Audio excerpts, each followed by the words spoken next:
નમસ્કાર, આપ જોઈ રહ્યા છો જેકેએસ ન્યૂઝ ગુજરાતી. વાત તો અમરેલી તાલુકાના સુરપરા ગામમાં દુર્ઘટનાને લઈને કલેક્ટર દ્વારા ફરી દુર્ઘટના ફરીવાર ન બને તે માટે બોરવેલની ગ્રામ પંચાયત અને નગરપાલિકામાં નોંધણી કરવી પડશે. તેના માટે અધિકારીઓની નિમણૂક કરાશે. સમગ્ર વાત કરીએ તો અમરેલી તાલુકાના સુરપરા ગામમાં 4 દિવસ પહેલા બોરવેલમાં 1.5 વર્ષની બાળકી પડી જવાના મામલે તપાસ દરમિયાન કેટલાક બાળકોએ આ પથ્થર બોરવેલ પરથી હટાવી દેવાના કારણે બાળકી બોરવેલમાં પડી ગઈ હોવાનું તપાસમાં બહાર આવ્યું છે. ઉપરાંત હવે ફરી આવી દુર્ઘટના ન બને તે માટે કલેક્ટર દ્વારા ચાલુ બોરવેલ અને બંધ બોરવેલમાં ગ્રામ્ય વિસ્તારમાં ગ્રામ પંચાયતમાં નોંધણી થાય તે માટે સૂચના આપવામાં આવી છે. ઉપરાંત નગરપાલિકા વિસ્તારમાં ખેતીની જમીન હોય તો ચીફ ઓફિસરના લેવલે બોરની નોંધણી કરવામાં આવશે. નગરપાલિકા વિસ્તારમાં ચીફ ઓફિસરની નિમણૂક કરાશે અને તાલુકામાં તાલુકા વિકાસ અધિકારીની નિમણૂક કરવામાં આવશે. અહીં જે નોંધણી કર્યા બાદ જિલ્લા કક્ષાએ વર્ગ 1ના અધિકારીની નિમણૂક કરવામાં આવશે, જેથી ભયજનક બોરવેલની નોંધણી થાય, જેથી આ પ્રકારની દુર્ઘટના ફરીવાર ન બને તેવી સૂચના આપવામાં આવી છે. ઉપરાંત અમરેલીમાં ઘટના બની હતી તે સમયે એક બાળકી નહીં પણ અન્ય બાળકો પણ હતા અને હાલ તપાસ ચાલી રહી હોવાનું કલેક્ટરે નિવેદન આપ્યું છે. જેકેએસ ન્યૂઝ ગુજરાતી સાથે જૈનિક સુચિત્રા, અમરેલી.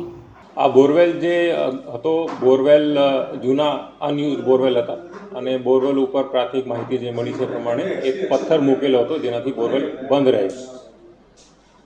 ત્યાં જે મજૂરો હતા, મજૂરોના બાળકો ત્યાં રમતા હતા અને માહિતી પ્રમાણે એમાંથી જ બાળકો આ પથ્થરને હટાવીને એ બોરવેલને એક્સપોઝ કર્યો અને અનફોર્ચ્યુનેટલી આ દુર્ઘટના બની છે. ભવિષ્યમાં અમરેલી જિલ્લામાં આ પ્રકારની દુર્ઘટના ના બને, કારણ કે બધા ખેતરોમાં બોરવેલ હોય છે. ખાસ જે ચાલુ બોરવેલ છે અને બંધ બોરવેલ છે, બંને પ્રકારના બોરવેલની નોંધણી ગ્રામ પંચાયત લેવલે થાય આ પ્રકારની સૂચનાઓ અમે જિલ્લા કક્ષાથી ઇસ્યુ કરી રહ્યા છે. નવા કોઈ બોરવેલ બાંધવા માંગે એની પણ નોંધણી ગ્રામ પંચાયત કક્ષાએ કરવાની હવેથી રહેશે. અમુક નગરપાલિકા વિસ્તારમાં આગળ ખેતીની જમીન છે અને ત્યાં બોરવેલ હોય તો આવી નોંધણી ચીફ ઓફિસરના લેવલે કરવાની રહેશે.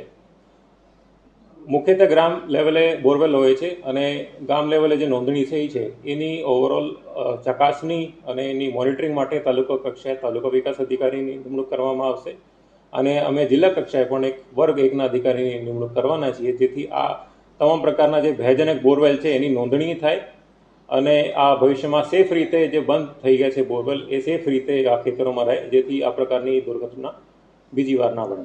સર, એક તપાસમાં એ પણ લાગી રહ્યું છે કે જે પથ્થરો બાળકોએ હટાવ્યા, એ 1.5 વર્ષની બાળકી પથ્થરો હટાવી શકે છે સામાન્ય રીતે? આમાં બીજા બાળકો પણ હતા. માહિતી અનુસાર 5 વર્ષ સુધીના બાળકો હતા. તો એની ડિટેલ તપાસ હજી એસડીએમ કક્ષાએ થશે અને CRPC 74ની રિપોર્ટમાં જે આવશે એ ફાઇનલ રહેશે.